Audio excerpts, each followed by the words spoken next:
Around that time, we saw new age banks coming up. HDFC, ICICI were replacing State Bank of India and Bank of Baroda, or the Indian Bank and other equivalents in this part of the country, as being very popular. We had drawing room discussions, no longer about joining Amalgamations Group or the Sundaram Group, but about joining Wipro and Infosys, because they are the bellwethers of the new decade. Right? Because IT is where the future is, and these were the poster boys of the Indian IT story. Of course, TCS was the pioneer, but TCS wasn't a brand builder, so Infosys and Wipro were more popular from a brand perspective. Then TCS realized that in India you have to talk about what you have done. Only then you are recognized as being a pioneer, and I've captured that in my book. And I still remember when I was in college, Bombay Stock Exchange crossed 5,000 points.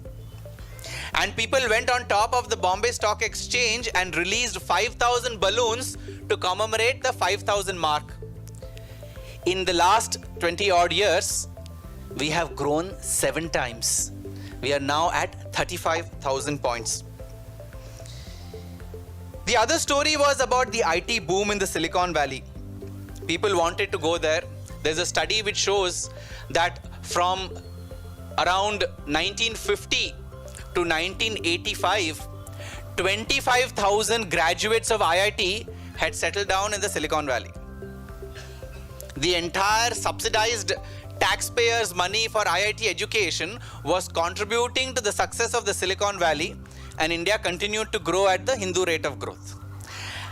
And this IT boom and all the success stories of these huge companies all of a sudden became what was eventually called the IT bubble. The bubble burst, and the market cap of these countries, which was a few $1 trillion, came down to pennies. There was another company which was extremely popular at that time. It was called Enron. At its peak, its annual revenue was $111 billion. And its stock price was $90 per share. In Dabhol in Maharashtra, they had their plant which was in collaboration with the government of India. And what we saw in the next 18 months is that from $90, their stock price came down to a few pennies. Why? Because the regulatory agencies realized for the first time that they were what is now popularly known as called window dressing or fudging their accounts. Window dressing of such an extent that the practices or the malpractices of their CEO and CFO and the auditing firms was an encyclopedia of all the unethical things that can ever be done in the corporate world. And Arthur Andersen was also considered to be a part of the larger game, so much so that they had to change their name and become Accenture in order to be eligible to continue that practice. So that kind of made me think, what is the purpose of business? Is it only about making profits at any cost and every cost? Because we always think that the job of business is to make money for the shareholders. And whenever there are such problems, who loses out? Not the shareholders. They are either bailed by the government or the taxpayers' money, or by the banks. Those who lose out are the employees. Those who lose out are the customers. Those who lose out are those who had faith in the promise of the product and service of that company and realized that the company itself no longer exists. I was doing my MBA. My topic for my MBA project was corporate governance, corporate social responsibility interface. Is there a connection between good governance practices and good social responsibility practices? And my findings were yes, those who had good governance practices were definitely good at their social responsibility. Then it was time for me to do PhD. I always thought, after going through all these kinds of things, that there is a role for dharma in business. But I still really didn't know what I should be doing as an exact topic of my PhD. Till one fine day, one of my juniors came to me and said, Shashank, have you read this paper on stakeholder theory? That word, even without knowing what it meant in those days, said, yes, that is the word which I should do PhD on. And that's when I realized what stakeholder management was all about. In my research and studies, if there is true ethics in business, that is possible, it is through the stakeholders' approach to business. But I thought that these bad practices were limited to the West.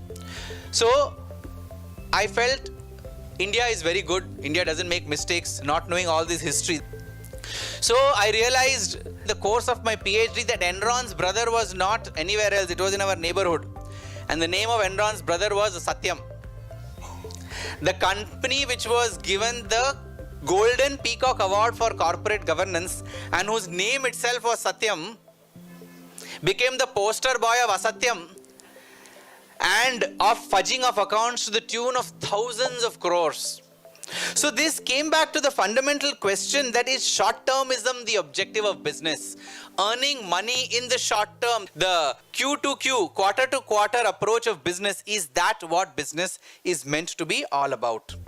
And wanted to know about how all of these things are possible. And that's when in my research I went back to see what is the source of ethics. Is ethics in business force-fitting, or is ethics in business an integral part of business? When I studied the likes of Chanakya, Aristotle and Adam Smith, I realized that over the last 2000 years, consistently this has been the message of economists, that ethics and economics have to coalesce. Adam Smith, who is the father of modern economics, had first written a book called The Theory of Moral Sentiments. 15 years later, he wrote the book Wealth of Nations. Modern day capitalists and corporate leaders are in great awe of Wealth of Nations. Nobody reads the Theory of Moral Sentiments. And that's why corporations and economies have brought themselves to this situation where we need to try and see how ethics and economics, or values and business, can coexist. These are two sides of the same coin, and for sustainable growth, both of these are equally important. That's exactly the kind of focus Chanakya had given in the Arthashastra. That's exactly the focus Aristotle had given in Greece. So you see, whether it is India, whether it is the Middle East, or it is Europe, the message has been consistent, but we want to use the message only that suits our requirements. Dale Carnegie or some of the others in the previous century, Rockefeller and others, they were among the richest Americans ever, controlling about 2% of the American GDP individually.